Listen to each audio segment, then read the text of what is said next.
예레미야 40장 1절부터 6절까지의 말씀입니다. 시위대장 느부사라단이 예루살렘과 유다 포로를 바벨론으로 옮기는 중에 예레미야도 잡혀 사슬로 결박되어 가다가 라마에서 해방된 후에 말씀이 여호와께로서 예레미야에게 임하니라. 시위대장이 예레미야를 불러다가 이르되 내 하나님 여호와께서 이곳에 이 재앙을 선포하시더니 여호와께서 그 말씀하신 대로 행하셨으니 이는 너희가 여호와께 범죄하고 그 목소리를 청종치 아니하였으므로 이 일이 너에게 임한 것이니라. 보라, 내가 오늘 내 손에 사슬을 풀어 너를 해방하노니 만일 내가 나와 함께 바벨론으로 가는 것을 선히 여기거든 오라. 내가 너를 선대하리라. 만일 나와 함께 바벨론으로 가는 것을 좋지 않게 여기거든 그만두라. 보라, 온 땅이 내 앞에 있나니 내가 선히 여기는 대로 가게 여기는 곳으로 갈지니라. 예레미야가 아직 돌이키기 전에 그가 다시 이르되 너는 바벨론 왕이 유다 성읍들의 총독으로 세우신 사반의 손자 하이감의 아들 그다리아에게로 돌아가서 그와 함께 백성 중에 거하거나 너의 가하게 여기는 곳으로 가거나 할지니라 하고 그 시위대장이 그에게 양식과 선물을 주어 보내매 예레미야가 미스바로 가서 아히감의 아들 그다리아에게로 나아가서 그 땅에 남아있는 백성 중에서 그와 함께 거하니라. 아멘.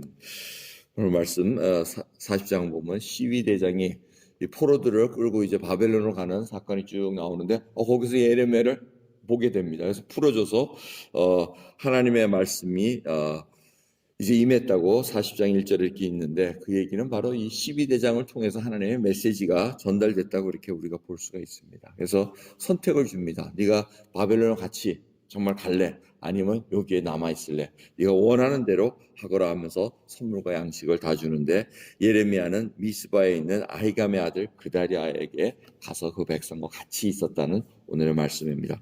오늘 말씀 보면은 저 39장 있는 말씀하고는 이게 좀 다른 게 아닌가 하는데 사실은 우리가 이렇게 이렇게 좀 그림을 잘 그려봐야 됩니다. 시위대 안에 있을 때 풀려났다고 얘기합니다. 그죠? 예레미야가 풀려났는데 예레미야가 도망가지 않았습니다. 예루살렘 성이 함락됐을 때 시위대에 계속 갇혀 있었는데 도망가지 않고 있다가 풀려났다는 겁니다. 그래서 시위대장이 느부갓네살 왕의 명령을 받잡고 예레미야를 풀어줬습니다. 풀어줬더니 어떻게 됩니까? 이렇게 뚫레뚫레 걸어가고 하는데 또 포로들을 다 병사들은 또 모르지 않습니까? 예레미야가 누군지 어떻게 했는지 모르는데 길거리 지나가고 하니까 같은 유대 사람인 줄 알고 붙잡아가지고 이제 결박을 했다는 얘기입니다. 우리가 이렇게 추측을 할 수가 있습니다. 그래가지고 쭉 보니까 시위대장이 이제 끌고 쭉 가려고 보니까 예레미야가 있으니까 이거 웬일이오 하고 풀어줘서 얘기를 하는 겁니다. 당신이 바벨론으로 가면 내가 정말 잘해주리라. 호의호식 해주게 해주리라. 이게 바벨론의 정책이 뭐였습니까? 굉장히 융화 정책이었습니다.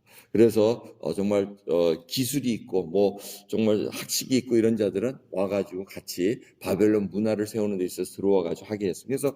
그래서 다니엘과 이 세 친구들이 다 거기 가고 귀인들을 잡아가고 하는 얘기가 다 거기에 연루되어 있습니다. 뭐 다 죽이질 않았습니다.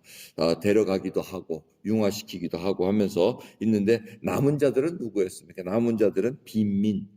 그 얘기를 하지 않습니까? 땅도 없고 다 가난한 자들은 데려가지를 않았습니다. 거기 오히려 있는 것들을 다 차지하게 만들었습니다. 그러니까 없는 자들은 너무 좋은 거죠. 와, 이게 다 잡혀가고 없는 자가 땅이 생기고 뭐 이러니까 굉장히 좋았던 그런 시기라고 볼 수가 있습니다. 아무튼 중요한 거는 이 예레미야가 어떻게 선택했습니까?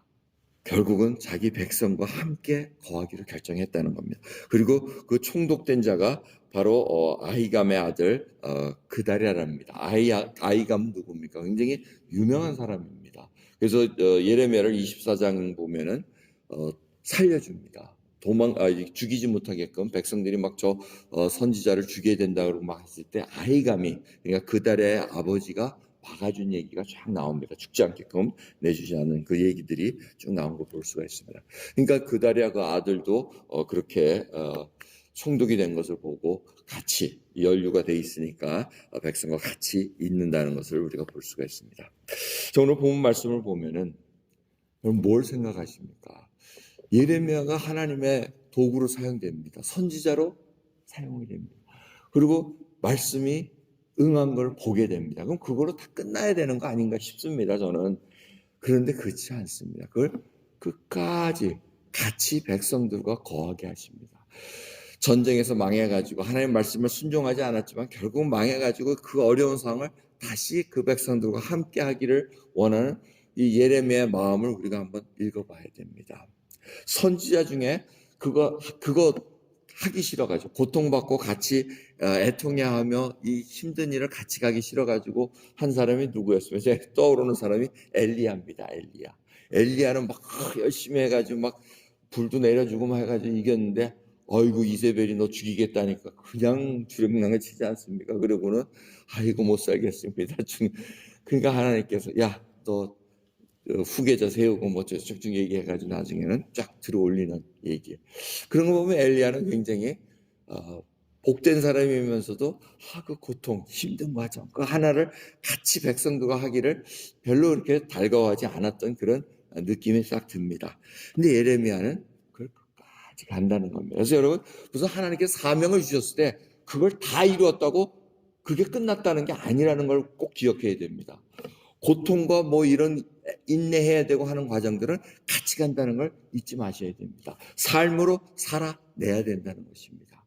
여러분 저희들이 교회에서 하나님의 사명, 전도하고 선교하고 뭐 하는 것들이 그거 한 번 했다고 끝나는 게 아니라는 겁니다. 그럼 성경 1년에 한 번 뭐 했다고 해서 끝납니까?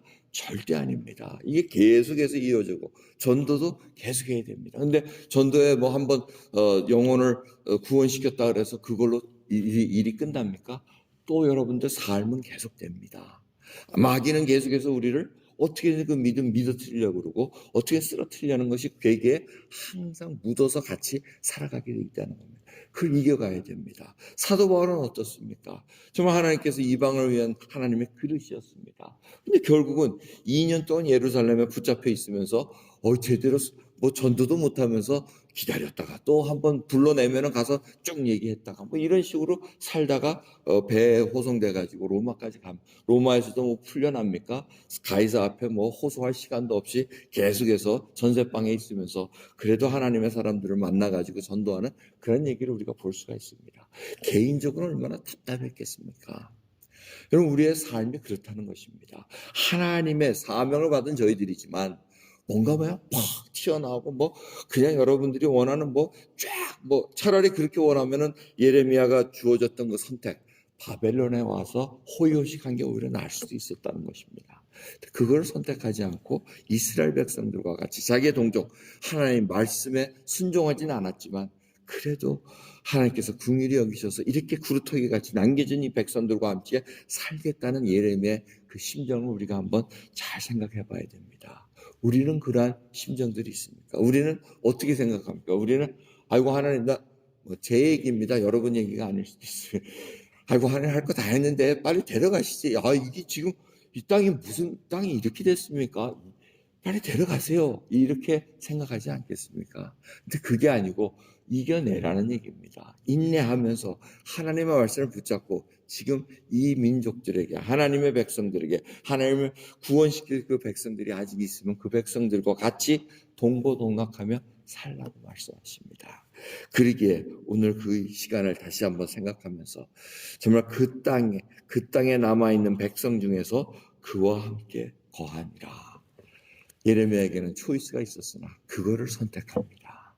저희들이 선한 결단을 위해서 오늘도 하나님께 지혜를 구하고 말씀을 구하는 귀한 하루 되시기를 예수 그리스도의 이름으로 기도드리겠습니다. 기도합니다. 하나님 감사합니다. 오늘도 귀한 하루 허락하셨습니다. 저희들 앞에 선택이 놓여져 있습니다. 결단해야 될 때가 있습니다. 하지만 주님의 말씀으로 좁은 문과 좁은 길을 통해서 정말 생명을 주는 그 길을 가기를 원합니다. 아버지 진정으로 주님의 그 사명 하나하나 잘 감당하는 저희들 되게 하셔서 하나님을 뵐 때 부끄러움 없는 자, 충성된 자로 작은 일에 충성한 자로서 살 수 있도록 역사해 주시옵소서. 오늘도 인내를 배우는 귀한 하루 되게 하옵소서. 감사드리며 우리 예수 그리스도의 이름으로 기도드리옵나이다. 아멘.